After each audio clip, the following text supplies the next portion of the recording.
Let's look at 4 and 8. Okay? That means the first 4 elements and the remaining 4 elements in this 8. Do you notice something between these 4 and these 4?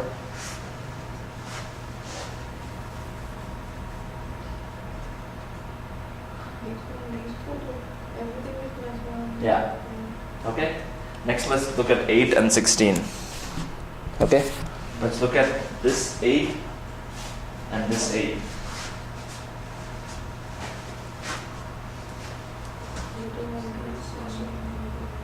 It's the same thing, right? Yeah. And why is that happening?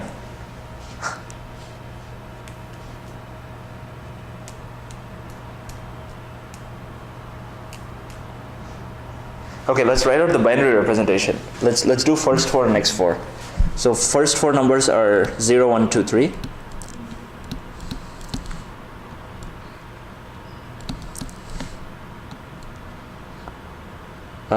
Yeah.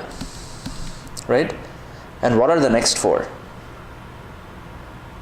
What is... Hang on. Yeah, I'm sorry. You don't need 4 bits.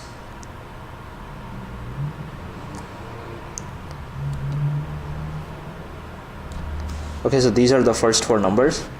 And the next 4 numbers are 4, 5, 6, 7. So if you notice, all I did to generate these 4 from these 4 is just change the first bit to 1. Right? So that means I'm just increasing the count of 1 bits by 1. Right? That's just the nature of those numbers. And if you want to generate the next 8 numbers, all you have to do is put 1s in front of these 8 numbers. And then you would get 9, 10, 11, 12, 13, 14, 15, 16. Then the next 32 numbers, you add 1 to the first 16 numbers. And that's how you get it. Okay? So we fill this array in multiples of, not multiple, in powers of 2 at one stretch. So first we fill out the first 4, and then we fill out the next 4, and then we fill out the next 8, and then we fill out the next 16, and then we fill out the next 32. Because if I have like 2 power n numbers, then the next 2 power n numbers is just 1 plus these first 2 power n numbers. Because when I want to generate them in a binary way, all I do is take the first 2 power n numbers and stick a 1 in front of them.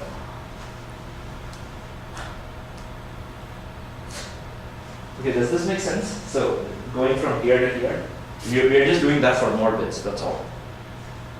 So if you have 0, 1, 2, 3, and you need 4, 5, 6, 7, all you need to do is make the leading 0 and 0, 1, 2, 3, 1. Right? So first we fill out first 4, and then the next 4 are gotten by adding 1 to the first 4. And then we have 8, and the next 8 are gotten by adding 1 to the first 8. So now we have 16. The next 16 is gotten by adding 1 to the 16 numbers that we already have. And then we have 32, and then we have 64, so on, until we get to now. Right now I don't even need to look at the bits for each number. Okay, makes sense? But how can we figure out, what you're saying that makes sense, but how can we know that how to? Yeah, okay, let's say n is 56. Okay? So first, let's fill out the first 4 elements. Let me hard code that. Okay? First 4 elements I'll hard code. Okay? Then I know how to fill out the next 4 elements. Do I? Yeah, you just grab the first 4 and then do it. Right? Now I filled out 8 elements. So next step I'll be filling out 16. Okay, in 16. After getting that 8, then we are adding 1 to all the 8 elements. Yeah. Then we are adding it to all the 1 to all the 16 elements. Yes. So on. Yes. You at least have an idea of what you're doing, right? So you could manually do it, right? If I tell you 56, you could manually do it, right? Monica, do you want to come up and code? I don't think I can cope with Actually, I was asked, what would be the next step? Like, you did 1 for this, and Yeah. then where would you add 1? So you don't add 1. Yeah, This in is this just- bit you would make it as 1. Like, just you did the MSB as Yeah. 1, and then. Yeah, so if you want to generate the next 8, Yeah. so basically I was looking at the 3-bit space, right? If I want to look at the next 8, I should be looking at 4-bit space, right? So that in 4 bits, all of these would have a leading 0. And that leading 0 would become 1. Yeah, so for every 2 power n, I am looking at the space of adding an extra digit, right? So right now it's missing because we only wanted to go from here to here. That's why I have not write 4 digits. Okay, you want to code? Do either of you guys want to code? Okay. Yeah, this is kind of tricky to code, so I'm also not going to code it. I'll just show you the solution. Or, I don't know, do you guys want me to code it? Okay. No, the thing is, I also want to teach like coding in this class. So, something like this is kind of tricky to code. So ideally, it would be best if one of you came to code because you would get like an awesome practice on how to code.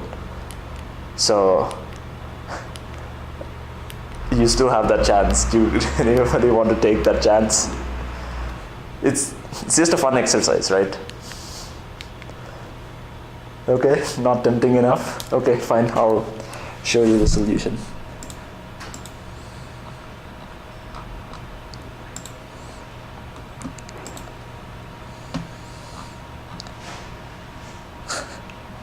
Okay, so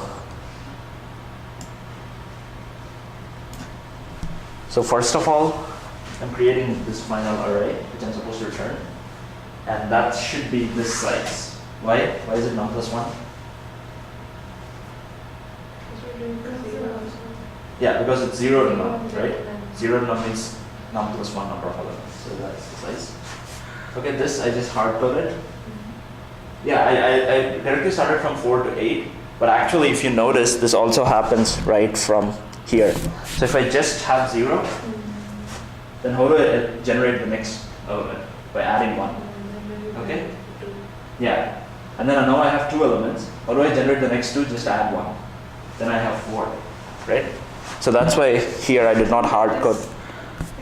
How did you come to it in terms of this thing is happening? It's because whenever you write numbers out in a binary way, that's how I used to write it. So I would write half of them, and the other half I just stick a 1 and then copy the. So it's just something I remembered. And on Discuss also, that's the same thing that they did. Yeah, so like if you get an answer, if you think of one way to do it, but also look up on Discuss, because there's always people that are smarter than us that always do things in a better way. Yeah. Yeah, so that's how I realized this. Okay, so, I hard-coded this too. Yeah, I don't think I needed to have done this, but anyway, maybe I was just wanting it to be like convenient.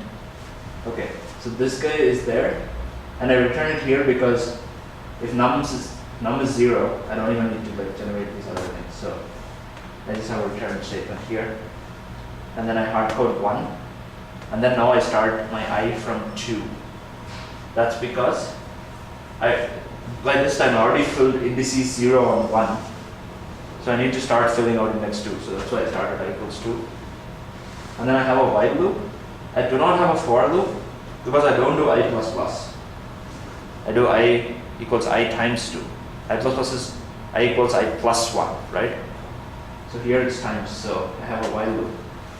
And why am I doing that is I want to fill out everything from 2 power n plus 1. Hang on. So, yeah, let me keep this. I'll get rid of this.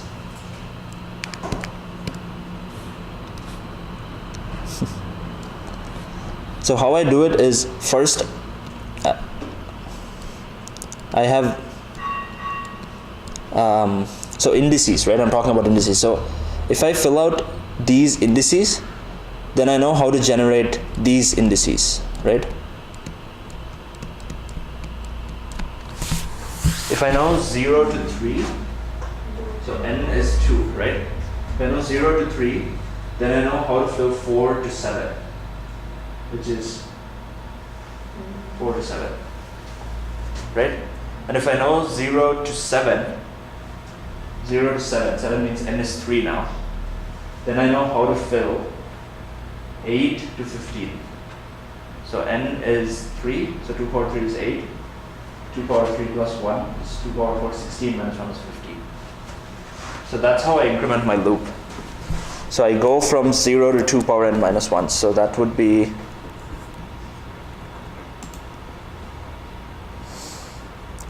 oh yeah, so these are the ones that are missing, right? So I write a loop for this part.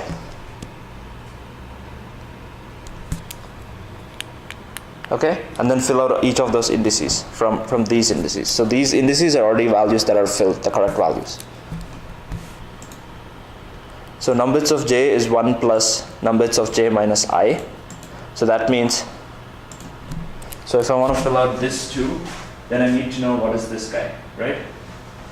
Because starting from here, this is index 2, right? 0, 1, 2. So 0, 1, 2. So I get this by j minus I. Because I will be a power of 2. So if I'm trying, if I, from the first 4, if I'm trying to fill the next 4, then for each index, I need to look 4 values to the left. Right? If I'm trying to fill out these 4, I need to know what is to the left of 4, what is to the left of this by 4. This guy. What is to the left of this by 4? This guy. What is to the left of this by 4? This guy. Left of this by 4, this guy. Okay? And when I'm trying to, and now I have this, and when I'm trying to fill out this, for each index, I need to know what is the value that is to the left of this by how many? Yeah, but here, like, what power is it? So if I want to fill out this guy, I'm going to look at the index to the left of this guy by how many values? 8, right? Yeah. So for this guy also, I go to the left by 8, left by 8, left by 8, right? So that's what this I is. So this I will always be a power of 2, right? Because I start at 2 and I always multiply by 2. So I will always be a power of 2. So I'm always looking at values to the left of j and add 1 to it.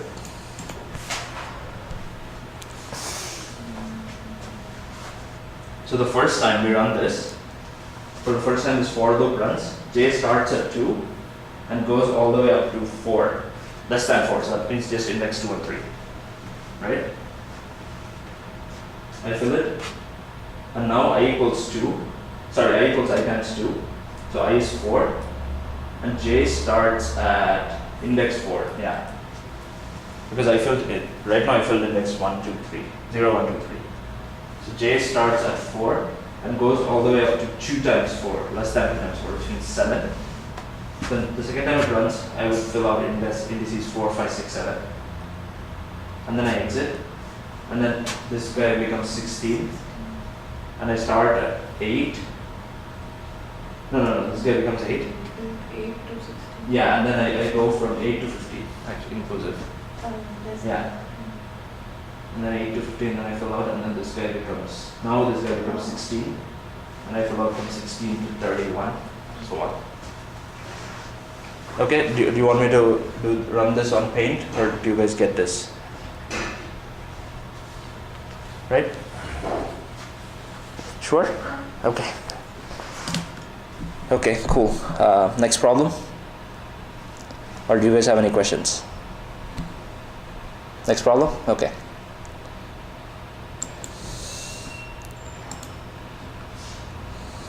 Oh my god. I did this like 3 times. I have the wrong link.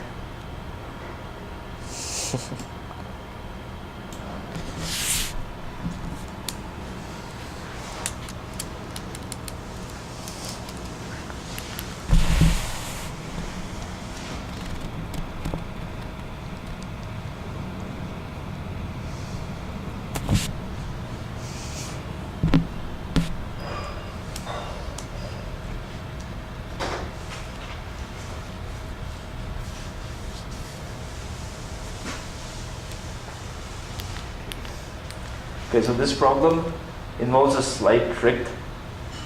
So you guys could be tempted to think along the same lines as how we thought about the previous problems, where I write out the bit representation for each of the n integers, and then I somehow go bit by bit, try to identify the missing one. I don't know if that would work here, but it involves like a new trick. So just giving you hints. You know it? Okay.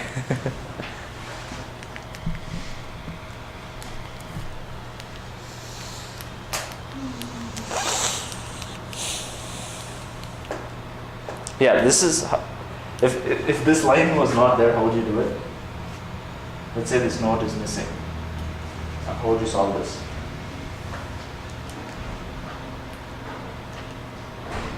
Numbers should always go from 0 to n.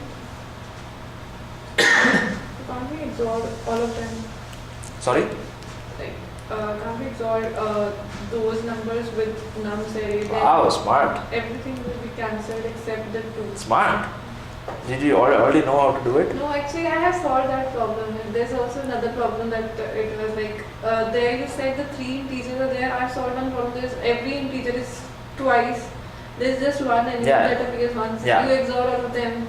Correct, Only- yeah, okay, yeah. So single number, right? That's single Yeah, number. that is single number. You yeah. solved that 3 number. Yeah. That was tricky, but that Right. number you can XOR all of Yeah, them. correct. Yeah. Yeah, so this very closely ties into that. Yeah, good, nice. Okay, so she already kind of spilled the beans. So there is a little trick here. So if you XOR a number with itself, what do you get? Except you. Okay. If you XOR a number with itself, what do you get? 0, right? Because what is XOR? It's just finding at which positions the digits differ. But if you XOR a number with itself, then none of the digits can differ, right? So it will be 0, 0, 0, 0, 0. So if you do bitwise, sorry, it's, yeah, bitwise XOR, yeah. If you XOR a number with itself, it's 0. And the second identity is, if you XOR a number with 0, what do you get? Yeah, the number itself, right? Because the number has zeros and ones. 0 only has zeros. And 0 XOR 0 is 0. 1 XOR 0 is 1. So I would get the number itself. At every bit where there is 1, I would get 1 in the result. And at every bit where there's 0, I get 0 in the result. So I get the number itself. So having known these two, how would you do it?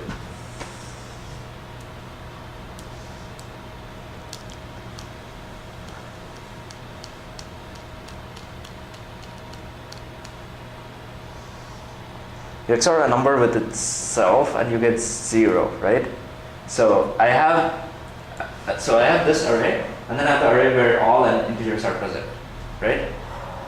So and only one of them is missing, right? So I take that other array and XOR everything in that array with everything in this array. Then for every digit, for every number that's repeating, I would just get a 0, right? So it's basically like if I have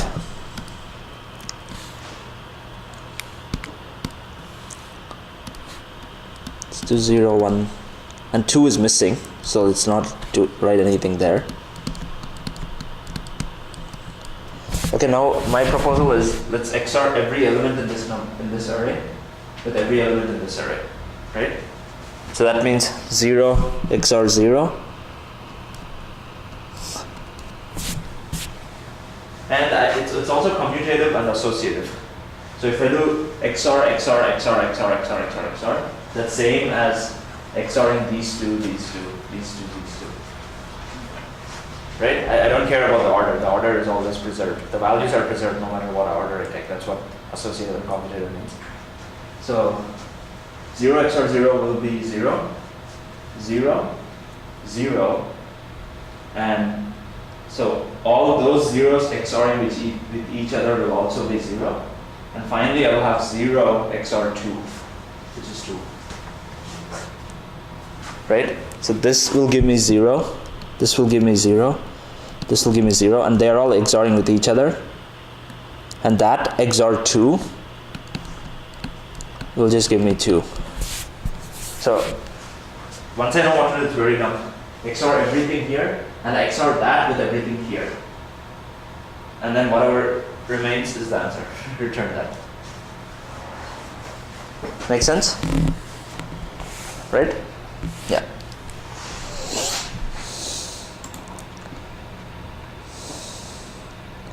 Oh yeah, so I also did this with like another concept I knew with arrays. Yeah, I don't want to talk about this now.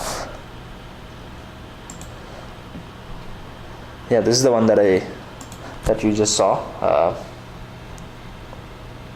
Okay, so this, yeah, I only have one loop because, yeah, that's because, yeah, so here I'm only taking, so here I'm not even taking this guy because that 0 XORing with something is same as that thing, right?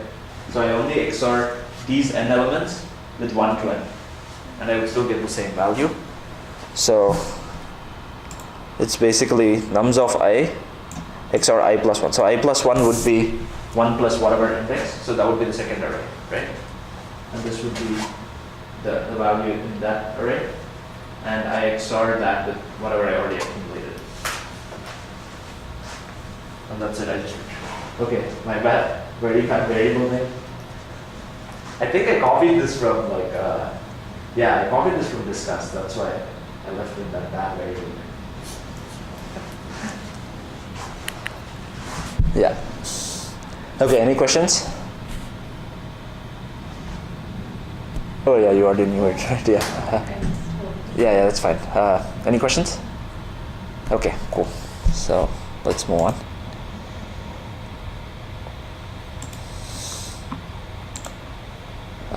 So we did missing number 2, right? Yeah.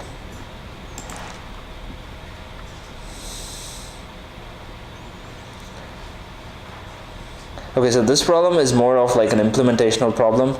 The concept involved is very trivial, but it's about how you implement it. That's what I thought was interesting, so I just put it in there.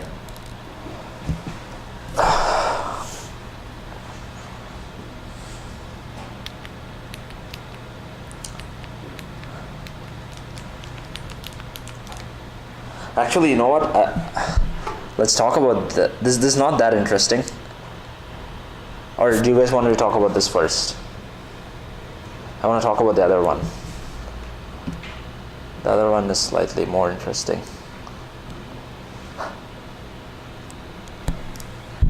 I can't decide. Hang on.